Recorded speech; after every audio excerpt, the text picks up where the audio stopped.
से चल रही इस हड़ताल में शामिल सभी सम्मानित कर्मचारी बंधुओं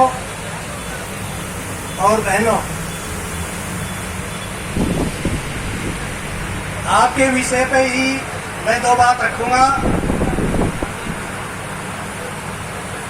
और आपके समर्थन में शहीद भगत सिंह यादगार कमेटी की तरफ से मैं आपके बीच में पहले भी आया हूं। हमारी ये शहीद भगत सिंह यादगार कमेटी भाइयों बहनों कोई इस तरह का संगठन नहीं है,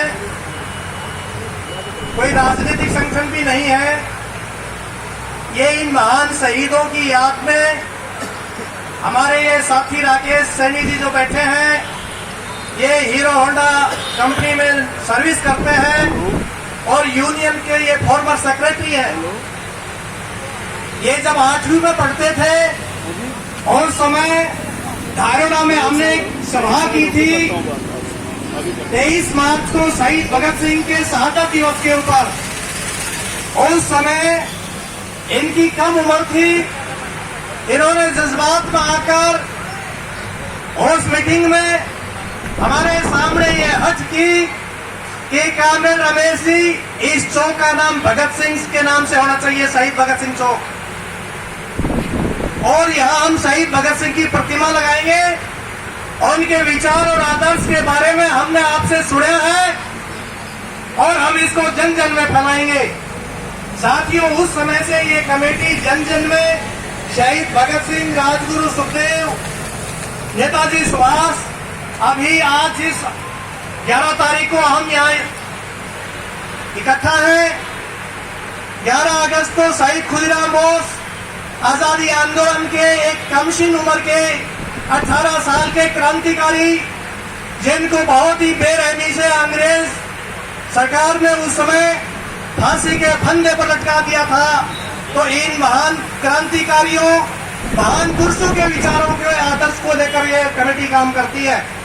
फिर भी हमने ये विचार किया कि हमारे रेवाड़ी जिला में कोर्ट के पास लिटिकों का एक आंदोलन चल रहा है। हमारे ये साथी बोले कि उनकी क्या मांग है। हमने इनको बताया कि उनको 19,900 मिलता है और उनकी मांग है 35,400।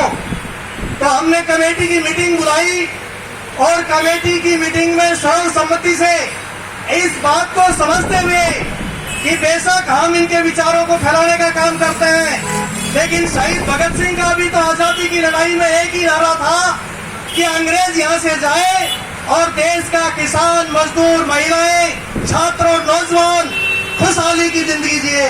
यही तो भगत सिंह का नारा था। तो इस बात को समझ के हमारी कमेटी ने आपका भरपूर समर्थन किया और कमेटी की तरफ से इन मांगों को लेकर हमने मुख्यमंत्री साहब को एक खुली चिट्ठी लिखी। वो चिट्ठी मैं आपके नेताओं को देके गया था।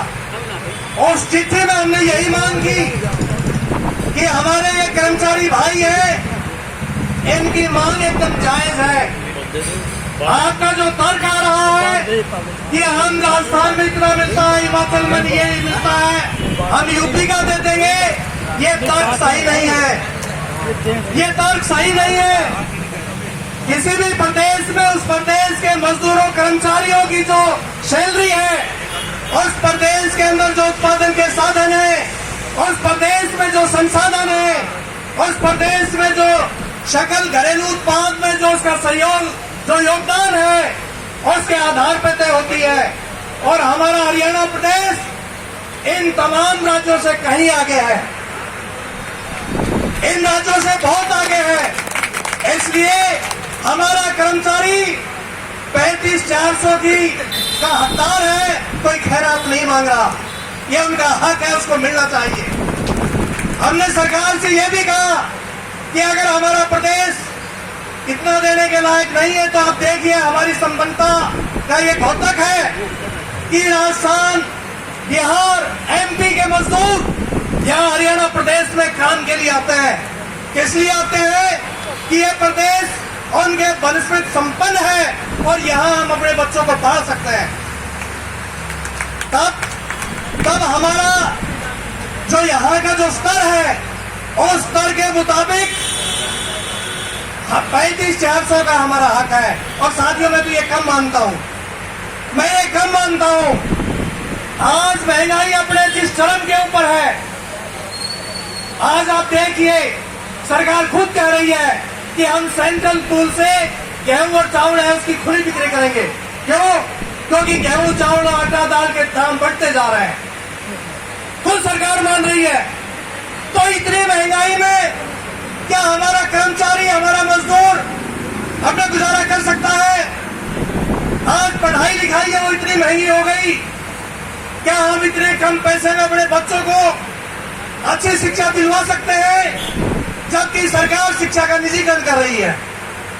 तो ऐसी स्थिति में जो ये हमारी मांग है साथियों एकदम जायज है और कमेटी की तरफ से हम इसका भरपूर समर्थन करते हैं। एक दूसरी बात और जो मैं आपके बीच में कहना चाहता हूं कि हमारे कुछ साथियों में भी, दूसरे कर्मचारी भाइयों में, मैं सामाजिक आदमी हूं, हम लोगों में जाते हैं और उनके अंदर एक दुष्प्रचार ये लोग चलाते हैं। दुष्प्रचार और तरह तरह से आंदोलन को हतोत्साहित करने की बात भी करते हैं।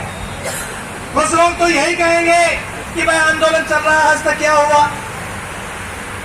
साथियों अभी 15 अगस्त का जिक्र हो रहा था इस स्टेज से।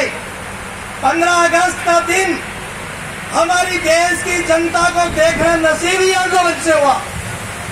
हमारे देश का आजादी आंदोलन और ये जो लोकतंत्र, जिस लोकतंत्र ने हमें आंदोलन का अधिकार दिया है कि अगर सरकार हमारी बात ना माने तो आंदोलन से हम अपनी बात को मनवाएं, क्योंकि ये हमारा हक है। इस लोकतंत्र की बुनियाद आंदोलन के ऊपर है। हजारों लाखों आंदोलनों ने इस लोकतंत्र को स्थापित किया है। अभी 31 जुलाई अभी गई है, 31 जुलाई को हमारे देश के एक महान साहित्यकार मुंशी प्रेमचंद का जन्म दिवस था। ऐसा ही एक सवाल उनके सामने आजादी की लड़ाई में आया कि ये आंदोलन है, ये सब क्या है, इसकी क्या जरूरत है?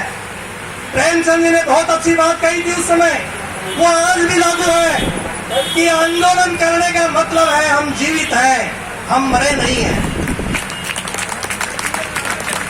आंदोलन जुल्म अत्याचार के खिलाफ और अपने हकों को हासिल करने के लिए जंग का ऐलान है। हम जुल्मी हुकूमत से अपने हकों को हासिल करने के लिए आंदोलन करेंगे और आजादी के लिए ये जरूरी है। तो दोस्तों क्या आज हमारे लिए जरूरी नहीं है? आज तो हमारी सरकार आंदोलन से जो हक हासिल हुए थे उन हकों का गला घोट रही है, हड़ताल करने के अधिकार को समाप्त कर रही है। ये साथी राकेश जी कह रहे हैं इस बात को कि कारखानों में भी यही स्थिति है। तो आप लोगों को मैं क्रांतिकारी अभिनंदन करता हूं साथियों कि रेवाड़ी के इतिहास में मैंने लिपिकों का कभी कोई ऐसा आंदोलन नहीं सुना। आपने एक ऐतिहासिक आंदोलन का सूत्रपात करके सिर्फ अपने हकों की लड़ाई को ही नहीं जीता है, समाज के दूसरे वर्गों के जो लोग हैं उन लोगों को भी एक दिशा देने का काम किया है कि ये आंदोलन है जिसके माध्यम से हम जीत हासिल कर सकते हैं। और साथियों आंदोलन के रास्ते, संघर्ष के रास्ते, अपनी लड़ाई को लड़ने का जो रास्ता है ये एक न्याय का रास्ता है, एक ईमानदारी और एक सम्मान पूर्वक जीने का रास्ता है।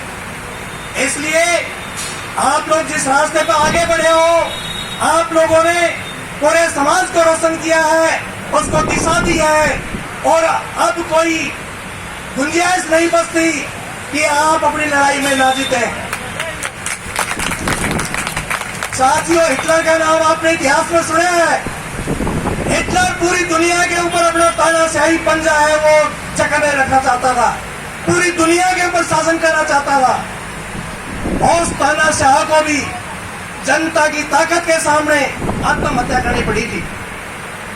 आंदोलन वो ताकत है, ये सरकार अच्छी जरूर है, ये दम भी है, इसमें अहंकार है और ये तानाशाह के ही चरित्र की विशेषताएं होती है।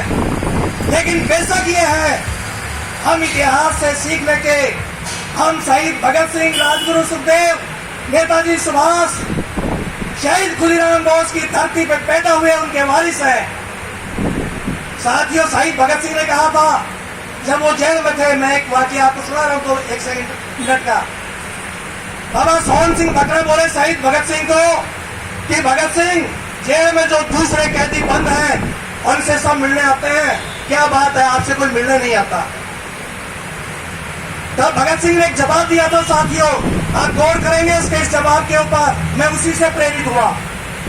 भगत सिंह बोले बाबा, मेरे पहले जो रिश्तेदार हैं वो है जो आजादी की लड़ाई में अपनी जान को कुर्बान करे। मैं उनसे ख्वाबों में मिलता हूं, मैं उनसे हर रोज मिलता हूं और उनकी कुर्बानी मुझे लड़ने के लिए प्रेरणा देती है। और बाबा, मेरे दूसरे रिश्तेदार वो हैं जो आज जेल में तो नहीं है लेकिन सड़कों के ऊपर देश की आजादी के लिए आंदोलन कर रहे हैं, खून बहा रहे हैं।